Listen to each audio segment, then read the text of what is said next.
welcome back to the second hour of Citizen Extra live on Citizen TV. I need to tell you the devolution conversation has carried on in the studio during the break. We'll be sharing, as I hope some of those thoughts that were discussed off air will come to the light, so to speak, and I'll be engaging my guests as we carry on with this conversation. But for now, we cross over to the Laiko Regency, I believe, where Safaricom dealers are about to address a media conference over the NASA boycott campaign. Let's listen in. Can communicate via the mobile phone. The Safaricom Dealers and M-Pesa Agents Association was formed in 2004, and we started as a group of businessmen and women from across the country who wanted to create a more equal telecommunications sector. Our people are the ones you see on the road when you buy a Bamba 20. Our people are the ones who have those small kiosks where you can buy airtime. Our people are the ones who run over 250,000 M-Pesa shops. Our shops are the ones that give you genuine phones and who try to be the face of Safaricom. We are people just like you. We are Kenyans. We have families, we have relatives who depend on us. We have children who deserve a decent education. We have taken huge risks to try and hustle for every single coin. These are the faces of the people who will be affected by the boycott against Safaricom that has been called by the National Resistance Movement. We are the ones who you will affect.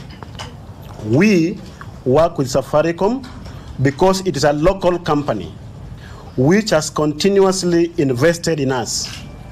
We have grown together. They were not always this big. We are the ones who made them win customers.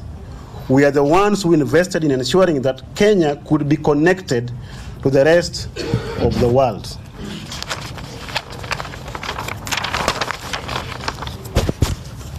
Before Safaricom, you had to pay 2,000 Kenya shillings for a line.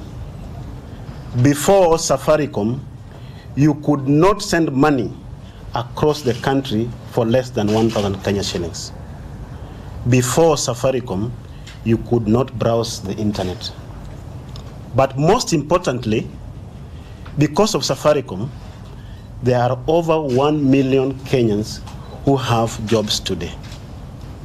We are proud of the growth of the sector because Safaricom is the only company who had invested in us.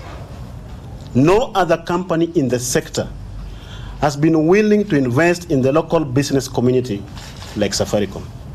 In fact, many of those companies do not even pay taxes in this country or even employ Kenyans, apart from those you see in the shops. Safaricom is the largest taxpayer in the country for over 10 years now. This is why we are appealing to Kenyans to think carefully before they choose to fight these battles that will ultimately ruin them and the country. If we do not have Safaricom, then which business will we have as a country? Boycotting Safaricom means that this association cannot provide you with telecommunication services, and more than 1 million people will lose their jobs immediately. These are your brothers and sisters. They have families to feed and children to educate. Already, there are too many of us Kenyans who are unemployed. This is why we have come together today to say that this political fight is not a fight that should involve Safaricom or any other company for that matter. This is a political matter, and our joint position as members of different political parties, we cannot progress as a country if we kill the only thing that we have grown together without the politicians. We must resist the urge to kill Kenyan businesses for the sake of politics. End of the statement. Do you have any questions?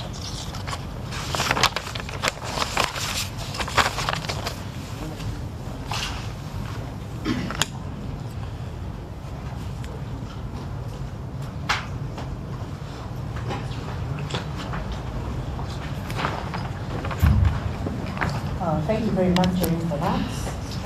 We will take questions from the floor, and let's have the questions in batches rather than one by one. Thank you. Thank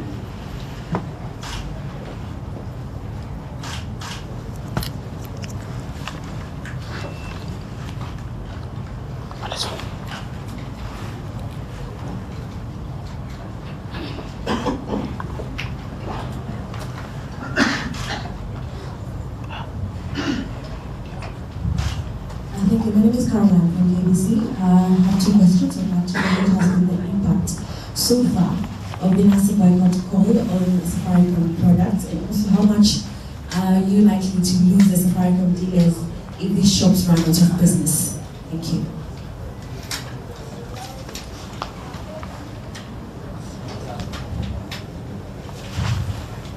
Good morning. My name is Agina from KTN. Two questions. My first question is in regard to looking at the calls to boycott Safaricom. I've been able to make an attempt to reach out to NASA in regard to asking them to reconsider. Secondly, what is at stake in the long term? Bearing in mind, Safaricom is the largest service provider in the country, and other players have also been arguing to get a slice of this. How will this impact on the dealership business at large?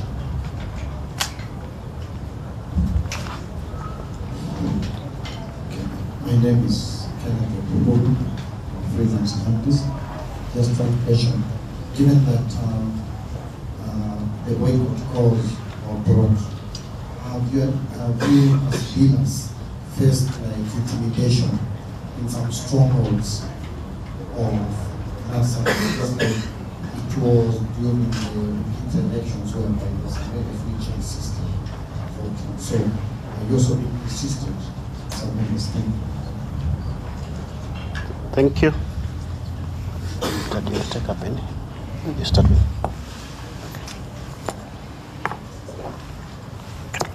Good morning, all of you.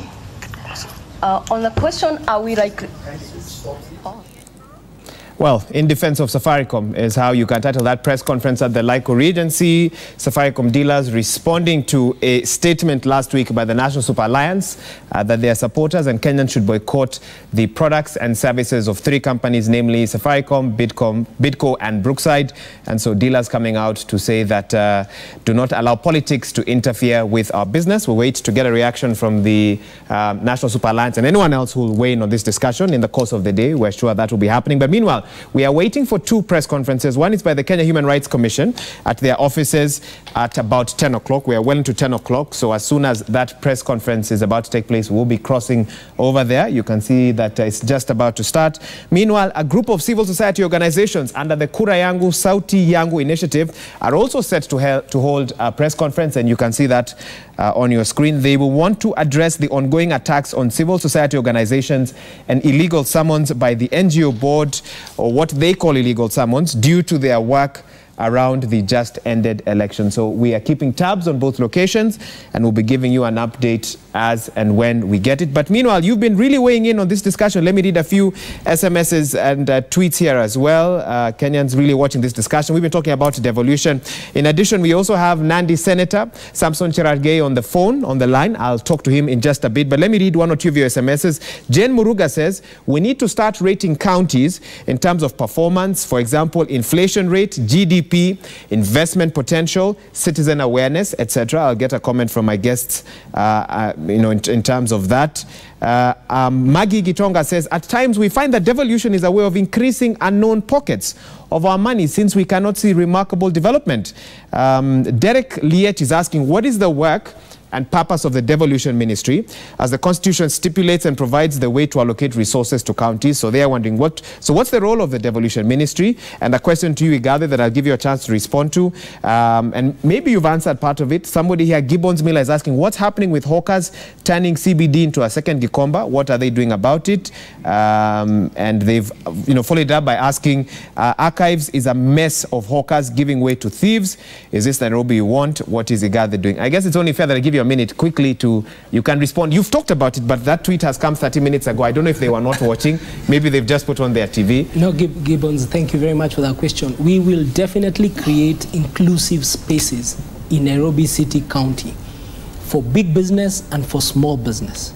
And hawkers have a right to earn a living, and we have agreed with them, and they have told us, register us, and we are going to register them and AMSEA, the Small Medium Enterprises Authority of the Republic of Kenya. So you'll have a card that says who you are, and we are going to be relocating them to places where traffic will be terminated.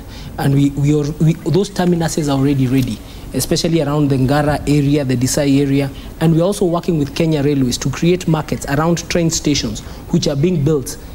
Primarily, the first line, sponsored by the World Bank, is being done from the commuter rail from Central Station all the way to Ruiru. $330 million of World Bank money around the Nairobi, it's called the Nairobi Metropolitan Services Improvement Program.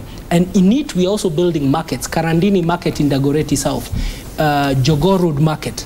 We are building a big market out in Outer Ring. And these markets is where we want hawkers to go to markets, because we also have a big shortage of markets. Nairobi has a shortage of 300 markets. That is what we are doing. You won't see a change tomorrow. But let us tone down the patronizing attitude and talking down to hawkers as if they are vermin. They are human beings earning a living. Okay, I'll have to interrupt you on that note. Let's listen in now as actually not listening. Let's engage Senator Samson Cherargei, Nandi County Senator. Good morning. Many thanks for agreeing to be a part of this program. I trust you can hear me loud and clear. Yes, I can. Fantastic. We're talking about devolution, and of course I'm going to ask you, how do we evaluate whether devolution is working or not? You probably might say yes, because for you, your post is as a product of devolution. But nevertheless, there are Kenyans who say, wait a minute, we still feel like governors and senators are just weighing their pockets or lining their pockets with a lot of money. We haven't felt tangible development on the ground, although there are a few residents from different counties saying, yeah, no, you know what, we are seeing development. Your take on devolution, what it has done so far, but also what are the real challenges slowing down its impact on, to Kenyans on the ground? Thank you, Mahiga, for having me today morning. I want to say devolution has a future in this country. And I think when you look at Article 174 on the objects of devolution, the idea of devolution was very noble. It was to ensure resources are shared across the country, regarding that now most of the parts were underdeveloped. But what I can say about devolution for the last 5 years, being the second Senate, is that most of the counties, as we talk now, who knew the value of devolution, at least you can see development. Like, for example, in Turkana County, it was the first time they were having a tarmac road. When you go to Garissa, northeastern parts, they can now deliver through cesarean section some of the mothers who are giving birth. And I think for devolution, it has grown. The reason wananchi are not feeling, if you compare with CDF, it is only after 10 years when CDF was started that people notice development across. But I want to say the challenge that has been bedeviling and has become a bottleneck for devolution has been corruption. And therefore, because as you have said, as senators, we don't, the people who have been maybe bottlenecking the devolution are normally misappropriation by most of the county governments. And it is good that most of these governors were voted out in the just concluded election because of corruption that was seen in the counties. We are aware there were so many audit queries. They could not account for the financial misappropriation of financial expenses that we have in counties. And therefore, Mahiga, I want to believe that the challenge that we have majorly with devolution is corruption. And then also it has been used for political patronage. And I think some of those issues, the challenges that we have been having with devolution, but the gains of devolution outweighs more the challenges that we have in this country. So we look forward that devolution in itself should be able, and I think Kenyans should understand that one of the objects of devolution was to bring resources closer to our 47 counties. Yes, and I think the problem we have also, Maiga, is the lack of public participation. If I can interrupt you, Senator, thank you so much. I want to get your take. I know you're not the governor, so there are certain things you might not want to comment on in that county, but nevertheless, because you have a very key position in that county, I want to find out from you your take on the tussle between county governments and the national government, the fact that revenue has been delayed to counties, or at least the amount of revenue that was expected. How is that affecting the operations of Nandi County, and why do you think it's taking so long for the full allocation to get to the different counties? I think, secondly, maybe before we went recess as the Senate, we did pass the fiscal financial for the counties allocations, and I think we have been told that there is a problem we have with IFMIS, and we have seen the governor of Uasin Gishu as did rate that that the integrated financial management and information system and Ministry of Treasury has not been clear, because those are just bureaucratic processes. Because Senate last time we did pass those allocations to most of the counties, but some of the counties are complaining that they don't get the revenue. So the issue is, you know, we have development funds that should be sent to the counties, and also we have the expenses that are now improved salaries and some of these issues. The big challenge, Mahiga, the reason you are seeing the governors have is mostly on overhead expenses, especially on salaries.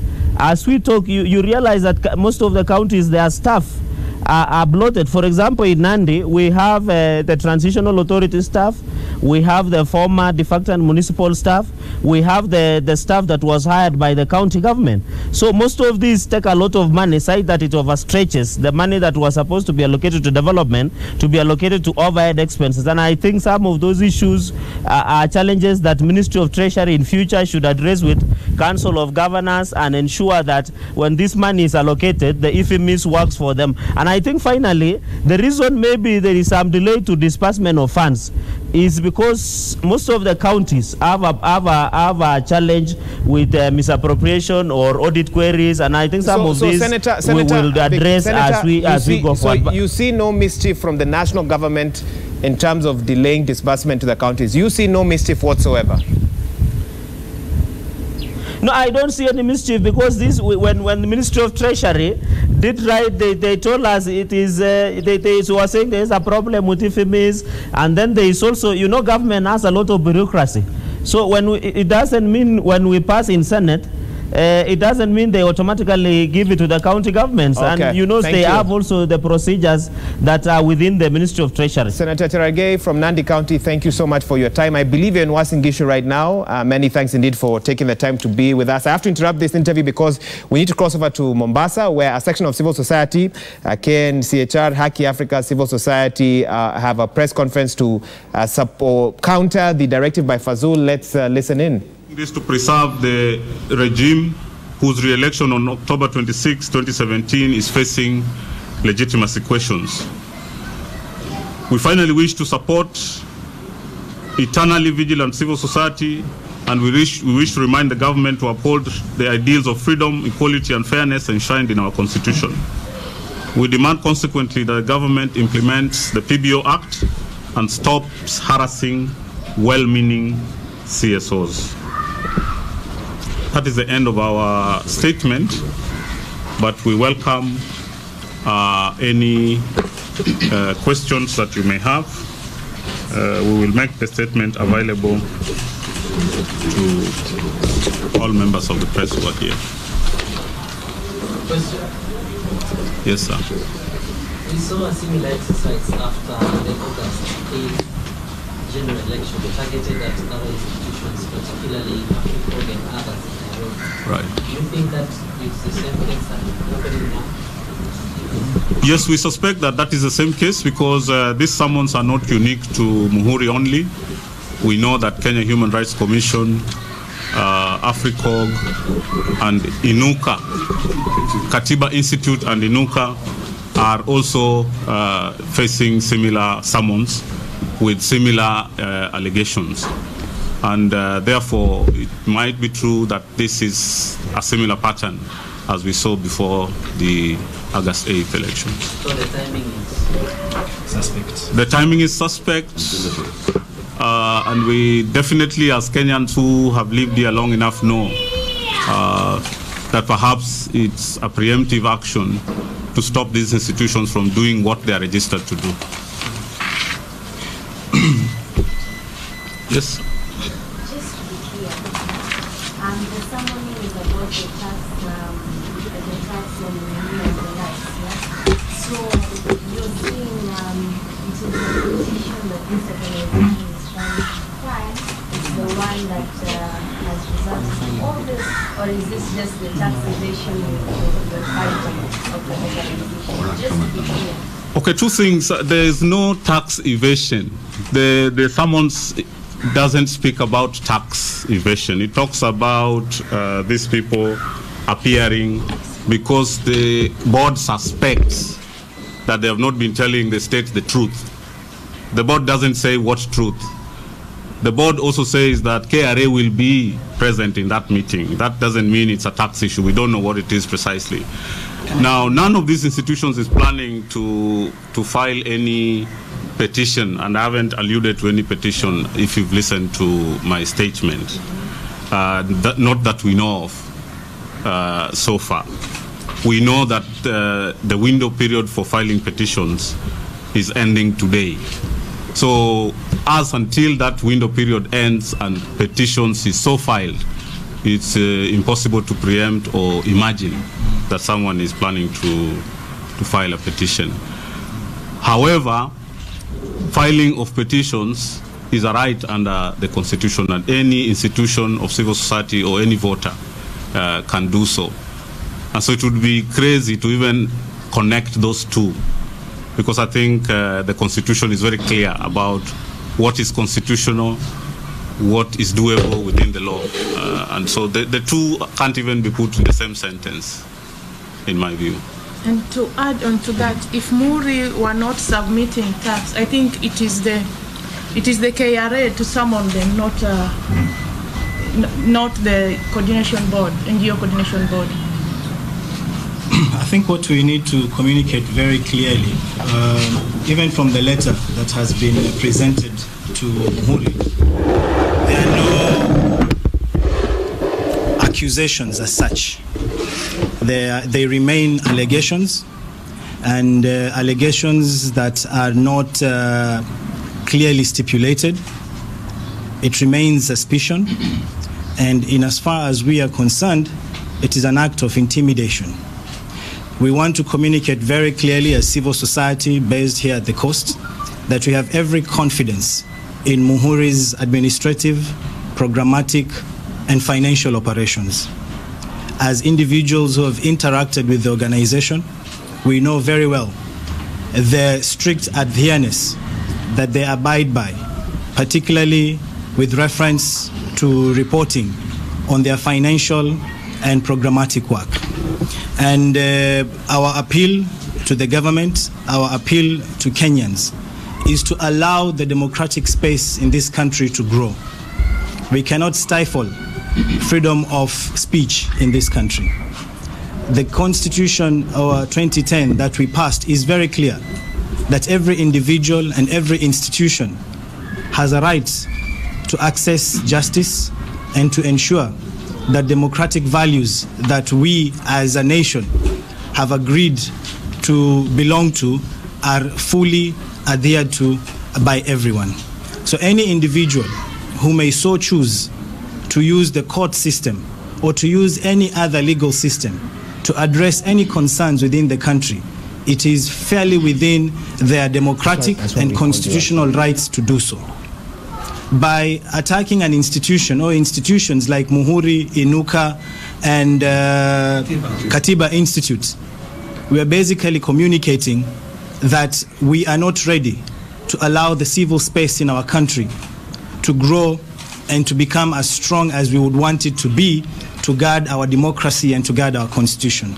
So we need to communicate this very clearly, that we stand firmly and in solidarity with Muhuri, with Inuka, and with Katiba Institute, and we consider this latest attack on Muhuri as an attack on civil society in general here at the coast and in Kenya in general. So we would like to see civil society being given their space, their freedom to operate, because we are here by law and we are not here by coincidence. So we should be allowed to work freely within the mandates that have been stipulated by our laws, so that we can all be able to protect and promote the rights of every citizen in this country. Thank you.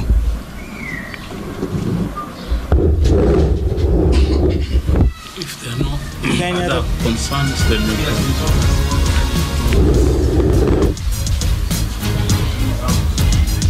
Indeed, co-civil society groups giving a statement after the Muhuri chair was summoned by the Fazul-led NGO Coordination Board. That is set to happen from about 11 o'clock, I believe, and we'll be monitoring the situation at the NGO Coordination Board as well. In the interest of time, I'd like to get closing comments from my panelists here in studio. Charles, I'll start with you. Your closing thoughts, even as we... My closing remarks would be that devolution is not the first time it's happening in the world.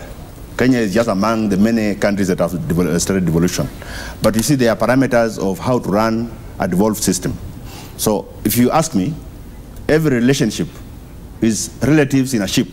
And when relatives are in a ship and they are not sailing properly, things are bound to happen.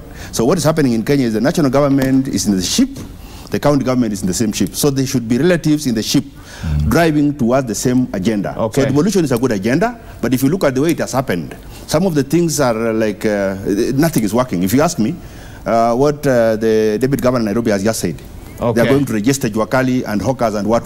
Micro Small Enterprise Authority, according to the Kenya National Bureau of Statistics, Juakali, hawkers and the service providers, there are 13 million. Now, if you look at the 13 million, 14 million guys, if you register them without their involvement, without them knowing why you are registering them, then again you will miss the mark. Okay. So what we need to do is to come up with a program of survey. We survey them and ask them why are they coming from where they are to where they are going. I really do have to apologize to my guests. I have to interrupt you once again. I'm told we need to cross over to the Kenya Human Rights Commission, I believe. So I'll release my guest right now. I'm so sorry. This is a discussion that I would have loved to carry on, but let's cross over now and listen in. Organizations and the culture of contempt and hostility towards civil society organizations working to raise the bar of accountability and integrity in the country. We call on all Kenyans to rise to the cause for a free and open civic space. We must not allow Kenya's hard-won democratic institutions be eroded. We reiterate that we don't recognize the summons of the NGO board as issued by Fazul. Fazul has been indicted by constitutional bodies as unfit to hold office, and he continues to perpetuate illegalities by summoning civil society organizations pushing for good governance and the rule of law. This statement has been put together by Kenya National Commission on Human Rights, Inuka Kenya Nisese Limited, Katiba Institute, Muslims for Human Rights, Coalition for Constitutional Implementation, and the Kenya Human Rights Commission. And that is our end of our statement. Thank you, colleagues, for the statement. So I will now open up for questions from your side, which we are very much willing to respond to.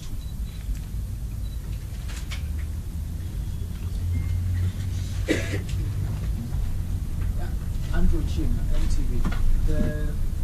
Why do you believe the attacks have been there, and especially at this time? Could it be because there have been reports and allegations that the civil society is preparing to challenge the fresh presidential election? Is this true? And do you believe that these attacks are the intimidation because of that? Thank you. Next question, sir. John Akinby from the Financial Times. You didn't actually deny the allegations that were made by the NGO board. Can you clarify, do you deny all the allegations? Is there any truth in them whatsoever? And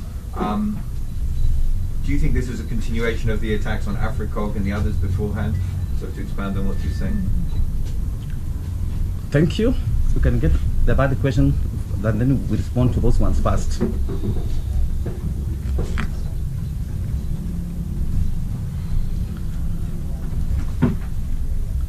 Okay. John? Yeah. Do you want to? Thank you. Kindly move at the center, please. Just move the.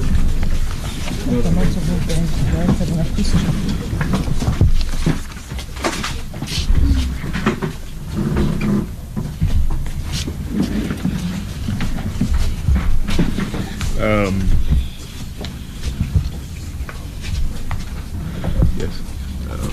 Thank you. Yes, we categorically deny the implied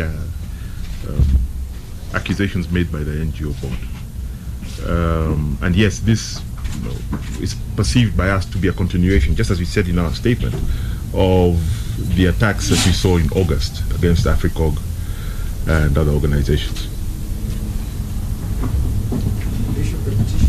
Yes, I mean, it's a constitutional right of anybody who wants to file a petition to do so.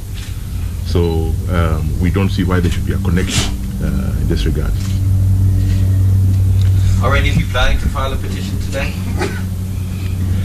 Let's see how the day goes. So we have to wait until midnight? Yes, because as we have said clearly, it's a constitutional right for any Kenyan to go to court, and we have more time for Kenyans to prepare around that. And also to add what John has said, these are normally framed up charges by the NGO board, and this is not the first time they are doing that. They have done that to the KHRC. I think like 3 times now from 2015. We saw that on AFRICOG. And we always tell them to meet us in court, and they don't come. So that's why we are saying they should have no basis. The idea is just to frustrate our work, and we should ensure that we don't push for accountability on the current matters of public interest. So this is not new to us. It has been a pattern of impunity by the incompetent and also illegal NGO board, which we have been saying it should be forced out, because we don't recognize them at all. Maybe like you to see, just like to see clarification. The opposition to some extent says that it is not ready to file any petition. However, information has been that it is using the civil societies to do so. Let's get a couple more questions. Yeah, that's one. How can this be solved? Because every time we always hear that this organization is not paying taxes, all NGOs should register with the NGO board. What is the permanent solution for this? Because tomorrow again we will hear another letter flying around that some NGO has done something wrong. What is the permanent solution to all these problems that we have been seeing appearing from the past? Okay. Okay. First of all, the opposition isn't using civil society to fulfill its agenda. I think I'd like to make that very, very clear. Number one. Number two, allegations have been made, for example, with regard to AFRICOG, of which I'm the chairman, vis-a-vis taxation. And the point that we made, even when the last raid happened in August, was very clear that our books are open. And we've invited them. Come and go through our books. We do not have a taxation problem that we know of. If we have a compliance issue, it would be good to be notified. That is the reason we have come to believe that this is simply a pretext being used to interfere and to disrupt the work that these organizations are doing. And you'll find in most cases, we get those allegations from the media. We have never received any official communication and complaints from the NGO board. Or from the Kenya Revenue Authority. Or from the Kenya Revenue Authority, or from the Immigration Department. So we get all those innuendos through the media, and we always write to the NGO board asking them, can you put this officially in writing?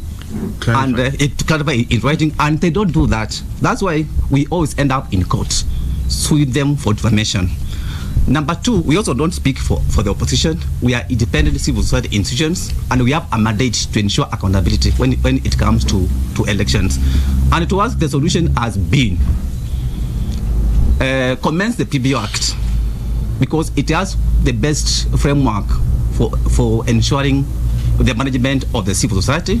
And with the PBO Act, we are also going to have a system of hiring a more competent and also a more accountable regulatory body, which we are calling the PBO authority, not this political outfit which is led by Vanzul. Tom.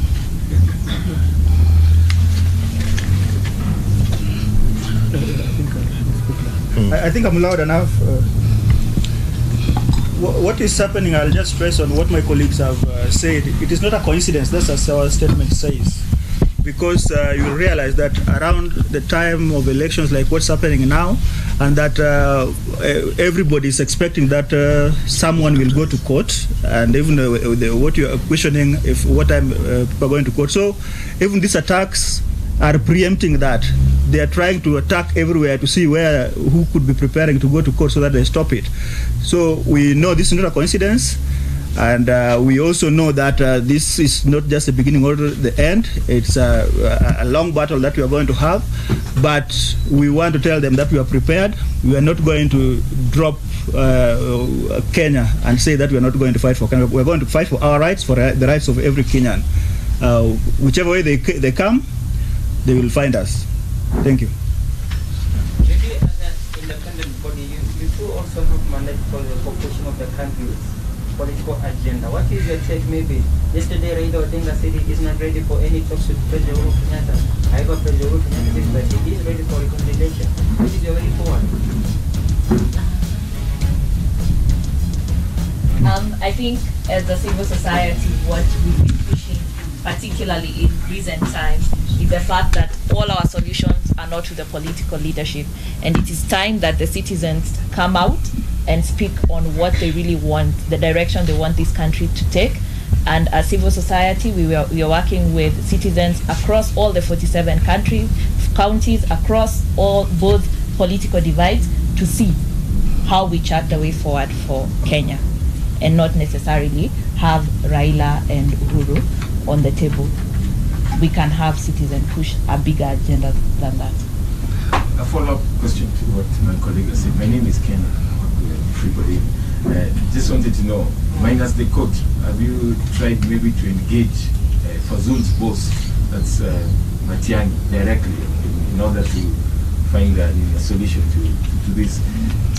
And is your fear to declare whether you're filing a decision, whether you're filing a case? Is it because of the intimidation and all that? Let me say this. Because we hardly get any official communication from the NGO board, we always take a position that we meet in the court, where Fazul should be able to prove those allegations, and they have not been able to do that. The last time they targeted KHRC at Africa, they came up with a committee, which we termed as irregular, and we dismissed that committee because it had no moral and also legal basis. And because we had already gone to court, and we told them if they want us to engage with them, let us canvass these issues in the courts, and they never engaged us in the courts. So that has been the challenge, where the government always come up with this allegation through the media, but then when we ask them for official communication, they don't come up with anything. And that's why we say it's part of the wider scheme by the government to not just eliminate the sector, but also eliminate other independent voices and institutions. To me, I call it part of the executive bureaucracy, where the executive wants to be in control of almost every institution in this country, both state and non-state. Actually, I would say most of these institutions now are struggling to survive, actually including the media, the parliament. You have seen what is happening also to the Council of Governors. So I think this is an attempt by the government to close the space, which we are saying we can't lose it because we have really fought for it from independence to date. So it's a bigger scheme, not just about civil society, but also against any other independent institution, both state and non-state. And that's why we have to work together to ensure that we consolidate this democratic space, which has been safeguarded in the Constitution of Kenya. Yeah. Hi. Introduce yourself. My name is Khalif Khalifa. Okay.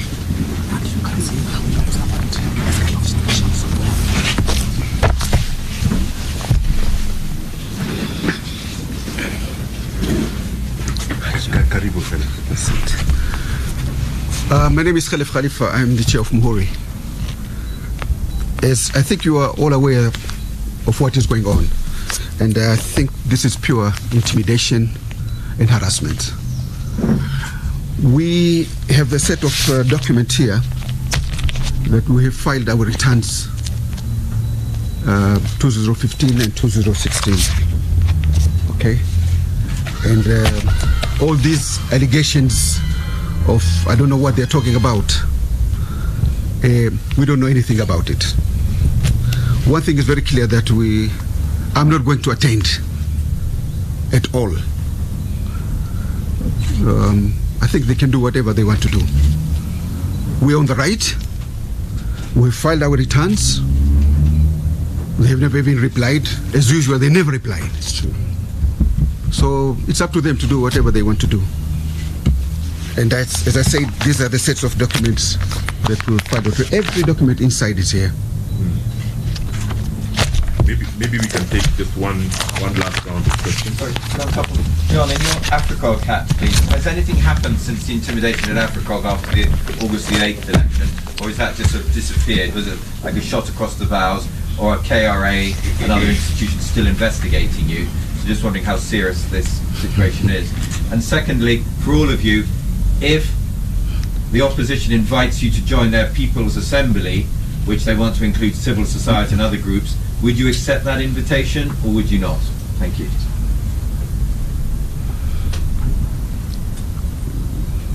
Any further questions?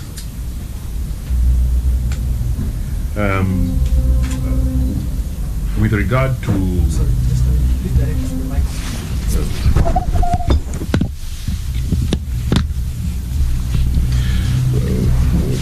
to AFRICOG and the raids that took place in August, there has been no follow-up.